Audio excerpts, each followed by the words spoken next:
coming. Hold on. Would this be properly cabineted for this, right?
But as you can see, it's political expression. This is our freedom of speech. This is our freedom of expression. That's all being demonstrated here.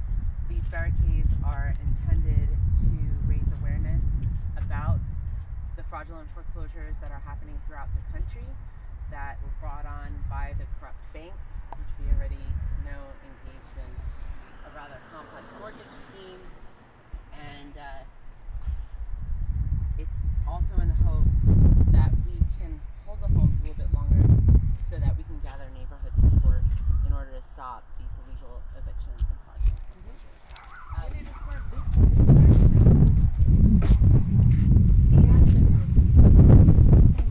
Días in Resistencia. Sorry, I'm not sorry. The days of resistance. So we're on our 23rd day that we've been holding down the fort. The family had illegally been evicted, I think on the 27th or 26th of September. So we came in 23 days ago and set up this occupation. They had heard about Fort Hernandez, which was the first foreclosure resistance that was put up in Los Angeles through the news, and they contacted Occupy and the Home Defense Alliance on a Wednesday, and this fort went up on a Thursday. So here we go inside, and this is our welcome area. It's a bit of a special day because we had a day of action, a little warning to Deutsche as to what's to come, but we have a welcome area. Actually, initially we had fortified the entire property and barricaded it off because our biggest concern is that the family does not get kicked out. But it was actually requested that we make the space more open and accessible to the community. So that's how this welcome area came about, and it's worked out great. Normally we have tea and coffee and materials and stuff, but you can see we're out of outreach materials. The outreach has been going absolutely amazing. So this is our welcome area, and then we have a tent. And then this is where we store our outreach materials. And generally this is where the point in which the public enters up until, and back here is occupiers, family, and supporters. We keep all our paint supplies over there, signs, and this is a long driveway with 4 tents and tarps. And there's 2 houses on this property, but it's one property. So when they initially evicted the family, they only evicted the front house, even though it's one title. And the family has their kids and their grandkids in this house. So they put them on the streets illegally, and that was a family of 6. And they went, Deutsche Bank ignored court orders to do that. Also, we have the house rules, but usually it's respect family, smash patriarchy, earth first. Well, in other words, if you litter, you have to do dishes for 2 meals. We have a 9 p.m. quiet time, a dry camp. Everyone works here, and there's no cursing. What's cursing again? curse words, like bad words, like the F word and the S word. Oh, okay. Then you have a bunch of the family and supporters and occupiers. Today we had an action, so we have our table out here where we were giving out food and meals, and then you have more big camp. But that's With just where more I of the work. tents. Mama Lucero normally sells goods. She sells both food and clothes and knickknacks and stuff, but she's actually sacrificed a lot of the space in order to put the occupation in here. All right, thank you. Maybe we can sit down somewhere and just go. Or do we want it because it's nicer over there? Yeah, we can go there. Thank you for filming. There's less wind over here, though. What? There's less wind over there. Well, that's okay. I don't have a windsock, that's why. We can move the chairs back there if you want. I could just grab you one. Yeah. Would that work? I forgot our couches. We have couches. They always mysteriously appear in these options. Alyssa, where are you going? I'm taking a chair over here. No, I want to do it here. Because I like it more, well, since I don't have pictures, but she has pictures. All right, let's go a little bit deeper in the content. Like, so you said Fort Hernandez was the first one in Los Angeles, and then Foreclosures, and the second one. What's your role? When did you hear about the foreclosing, and what was your first action? I was actually just returning from a little getaway with my boyfriend at the time, and were watching our comrades getting beat up in Anaheim and during chalk walks. So we knew when we came home that we wanted to support them and occupy with them. And so we visited a ongoing occupation that we had at the Central City Association, which is CCA, and that's the association that's bought out our city council. And then we were invited just to check out a local foreclosure resistance that they wanted to put up, but it was just going to be tents. That's what we've done for a long time, just tents and signs. And there was an eviction barbecue for another family that night, and that family, they're occupiers. And so we decided just to check it out, and we went out to Van Nuys. There was a family of 9 there having a barbecue with tons of supporters, and it was really beautiful, and the kids were painting with their hands, and we just knew we weren't going to leave. And that night we held a GA, which is a General Assembly, where it's very horizontal. We all have to participate in the decision making. And somebody said, are we willing to go at any lengths to non-violently defend this home? And everybody twinkled their fingers, saying yes. And somebody was like, well, why don't we put up barricades? Because the neighborhood was littered with wood and sofas, and like bulk never comes through and takes out the trash. That's what it looked like. And everybody twinkled their fingers, and we put up the barricades. When we had discussed it, the idea was that we were hoping that the barricades would hold off the police, or maybe they would see them and be like, maybe we won't evict that family to get today. Like, that looks like a lot of work, you know? And so I went to bed. I woke up at 6 in the morning, and I was like, oh, is that the sheriff's? I heard a lot of noise. And I got out of my tent. When I went outside my tent, the entire block was lined up for media. And it did hold off the eviction. They still have not been evicted. I think they're at like 65 days now.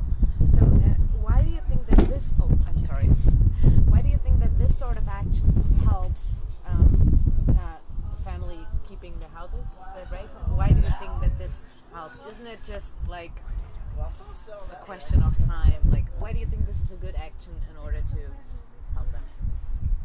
A lot of these families have been made to feel really ashamed because it makes them look like they've made the families look like criminals. They've completely criminalized them, and they feel ashamed, or they feel like if they tell people that they're being foreclosed, people might realize that they're in a bad financial situation, and a lot of shame is related to that. And I think the banks were kind of banking on that, you know, that people wouldn't speak up about it, and we hear them criminalized in the media constantly. So the good part about these actions is these families are saying, we are not going to be ashamed. We are not going to stand down. We recognize that there's been massive bank fraud, and a lot of these people are victims of bank fraud. They've become part of this toxic product that they sold out. And they're taking the American dream away from them. Like, all they wanted was a house, and they were affording these homes when they were affordable, and now they're just going to take it away from them in the name of profits. That's not okay. So wait a minute, it's okay. Can you please explain this bank fraud a little bit more to people who are not familiar with those foreclosures? Okay. No, what I'm saying is it doesn't matter. When you take out a loan, We'll find a part for everybody. let's say you take out a mortgage. Your mortgage is packaged with like 10,000 other mortgages. And then it's rated. These rating agencies gave the best ones AAA, and then you have AA, like similar to currency. A lot of these loans, the paperwork was not done properly. It wasn't checked. It was robo-signed. And then they were put into these packages that where a lot of them were rated AAA, and those packages were sold to investors. And then what happened was the rate started going up, and some of the people either needed a loan modification or couldn't pay, and the ones that needed a loan modification, most of them were told don't pay. And when you're applying for a loan modification, you have to wait like 4 months or a couple months. Just don't pay. You're not supposed to pay in that time while you're applying for the modification. And the ones that couldn't pay, after a really short amount of time, they began foreclosing on them. The people waiting for the loan modification, they began dual tracking, which means while you're waiting for a loan modification, they are foreclosing on you at the same time. And a lot of these banks gave out 0 loan modifications. And then they foreclose on the families, they auction the homes, and a lot of the banks will collect insurance on the foreclosures. That's why when, for instance, for Hernandez, they bought their house at over $500,000. It went up for auction at $250,000. Nobody bought it. One would think, well, the Hernandezes could easily qualify for a $250,000 loan, so why not just sell them their house at auction price? But the reality is there's more profits to be made if the bank collects insurance on the Hernandez family. And now they're blaming this all. They're saying, oh, these people couldn't really afford their homes. And they'll criminalize the family to detract from the fact that they themselves created a toxic product, and they use people's hopes and dreams of having a home to create that product. And some people are even thinking that they rigged the interest rates. And so they made money on the way up to the investors. A lot of the investors are now suing them. Why? Because they can afford lawyers. And they're trying to make money on the way down on the foreclosures. Can you explain to the German audience, like, the involvement of the Deutsche Bank in this case, in 427? The most appalling thing that I've seen is the fact that Deutsche Bank ignored court orders and illegally evicted this family, even though they had a stay on their eviction. They illegally evicted them. And even while they were in negotiations with us, we had good faith negotiations. They asked us not to demonstrate. They asked us to try not to have any press conferences. And we held that good faith, thinking that they might do the right thing. We hadn't dealt with them a lot before. And then on Halloween morning, Mrs. Lucero and her family and grandkids are woken up by 5 sheriff cars at 6 a.m., delivering them a 5-day notice to vacate. The bank had called them the day before and sent them over there. And the banks in California don't have to go through a judicial process. They don't have to go through a court to take your home. They just have to file a bunch of paperwork. And despite the fact that Deutsche Bank has been found guilty, or actually admitted to mortgage fraud here, and paid the federal government $202 million, they're still trusting that their paperwork is correct.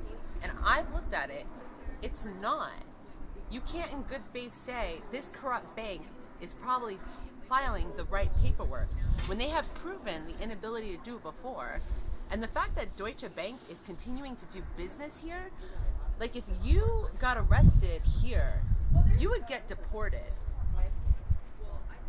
And if banks are people and all people are equal, after what Deutsche Bank has done in the mortgage crisis, they have got to go. All right. I have just one question. What you just said, because to Germans, it's like quite unbelievable that they put a whole family on the street. So because we have shelters in Germany, you know. So they're literally just really they would have been on the street right now. Little kids being homeless. Yeah, I mean, this is a lower income community. And that's the reality for a lot of people. There is no backup plan. They're living paycheck to paycheck, hand to mouth, you know? And a lot of their loans targeted these lower income communities and these communities of color. And I guess your support here is not only that you're visible, but also I guess you help them because I mean they cannot speak English very well. Like maybe you can explain how do you try to help them with all the paper stuff? Mm-hmm. Yeah, a lot of us have organized and read through their paperwork and tried to or brought in the right people to help us. I mean, the experts, the lawyers, to really look at the case. We also help in the daily functions of the home. It's really hard for a family to not know if they're going to have their home tomorrow. Actually, on Halloween was the day that Mrs. Lucero was returning to work. You know, she doesn't know us. She has like 30 people, 40 people, 50 people, whoever's here living at our house. You know, she spends a little time with us, and she's also living every day wondering if she's going to have a home tomorrow. While the bank is hanging it like a carrot, like one of the richest banks in the world thinks that it's okay to hang someone's livelihood in the balance in these negotiations. And when you think that things are going to go your way, you suddenly send over sheriffs, despite having a dialogue with us, you know, and terrorize the families. Can you explain what kind of action you did today? Because I wasn't with you. No, but just to sum up, like, where did you go with it? Okay. We started today at the headquarters of Deutsche Bank in downtown Los Angeles. We effectively actually shut down their lobby, and the rest, they had locked the doors, I guess, in hearing that we were coming. And we protested outside and around the building, and we brought awareness to their community and the people that were there as to why we were there. And then we went from there to the German consulate, where we called on the consulate to have some accountability for this corrupt bank that came out of Germany. And apparently this has been going on for a really long time with this bank. And then after the German consulate, we went to Brian Mulligan's house.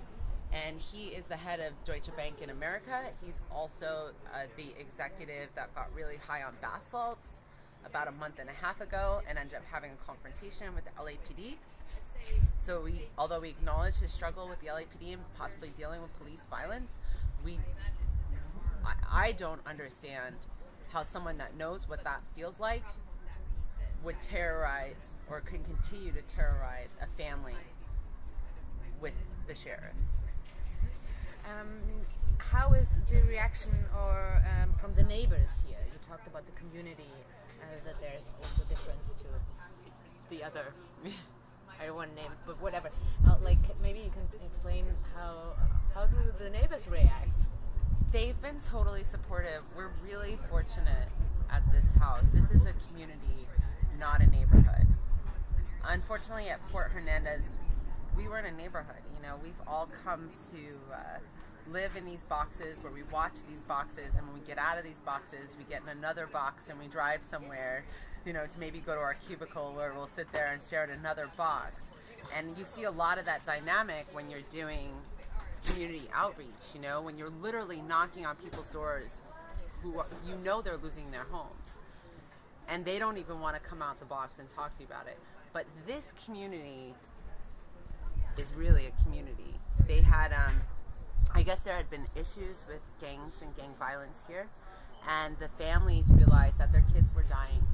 And so the families united as families, and the gang issues started to go away. And the community realized by coming together as a community, they could stop. Would you say that this is a revival of Occupy, or is this just, how do you say that, a move, how do you say, a shift, right? From Occupy to another space. I don't know how to say that. But do you got my question? Kind of. I mean, it's a hard question to answer because I really feel that Occupy is taking on a lot of issues. So you're really seeing the decentralization that Occupy first sought as it stood in these centralized hubs in the middle of cities. So people have kind of broken off into these autonomous groups where they're taking certain matters or certain grievances into their own hands. I'm passionate about keeping people in their homes, so I'm here, but we have people with us that are working on the students movement. You know, there are people who are addressing issues with police brutality because every 30 minutes a police officer in America murders somebody. So there's a variety of issues being addressed. So I guess this is a part of what Occupy is now. For Hernandez has been like they have been harassed a lot of times. The police took down barricades. How is the police coming by and by? This means we have a helicopter and airplane. When we stay here for like 4 days, but there was only a couple of copters, and we've noticed that they get in the habit of, I think, redirecting air traffic, especially police copters, over us a lot. For Hernandez, sorry, what was your question? The question the police was, here. Okay. are they visible? Do they harass you? Are they coming? What are they doing? Or are they just? Is it just the Holocaust? When we put up the barricades for about 3 days, it was super peaceful, despite the sheriff's station being a couple blocks away. It was either the third or fourth day, we noticed 2 men in business suits across the street, taking pictures of the house, talking on their cell phones. They left. About 20 minutes later, a cop car pulled up, and he started harassing us. He started accusing people of crimes that didn't exist, implying that the chalk on the ground was illegal, that the mural was illegal, and that somebody had hopped over a fence, despite the neighbor being like, I don't have a problem with this, right? As he had pulled up, 3 more police cars came behind him, and then a representative from the bank, Luis Garza, who was the one that evicted the family, he showed up. And the sheriffs went up to him like hand smacking, like they knew each other. And he presented them with a piece of like corporate paperwork that basically said that he had a right to this house. And we were showing the sheriffs our court order. And the sheriffs told us that our document looked fake. So the court order said what? That they had to stay that the Lucero family had to stay on their eviction. They were not to be evicted. The court had said that. So those 4 cops stayed here for a while, and then they left. And then when they went down to the police station to be like, hey, why are the cops coming around? We had filed this paperwork with you, letting you know not to evict them. The police said, no, we don't have it on file. And Mrs. Lucero saw the guy she filed it with and went, no, that's him. I gave it to him. And he hid behind 2 secretaries. And then as they came back here, they had a copy of the document filed at the sheriff's office, stamped with a seal from the sheriff's office. And for that day and for the next day, there was a very high police presence. And then I feel we began talking to the bank more, and it stopped. What's your hope, Alison, in this case? Like, what do you want to accomplish with this? Do you think you can accomplish something with this? What is your hope? I think I can only hope for what the family wants, and that's to save their home. It's for them to have somewhere to sleep at night and know that them and their family's going to be okay. Do you think because they heard of the Fort Hernandez, now we are at Fort, this could like spread, or is this maybe a hope that this is a new way of resistance? We're already seeing it spread. It has spread to Denver, and we're not going to be calling them forts in the future, but I believe that the next iteration of this, or the next one in Los Angeles, probably isn't too far around the corner.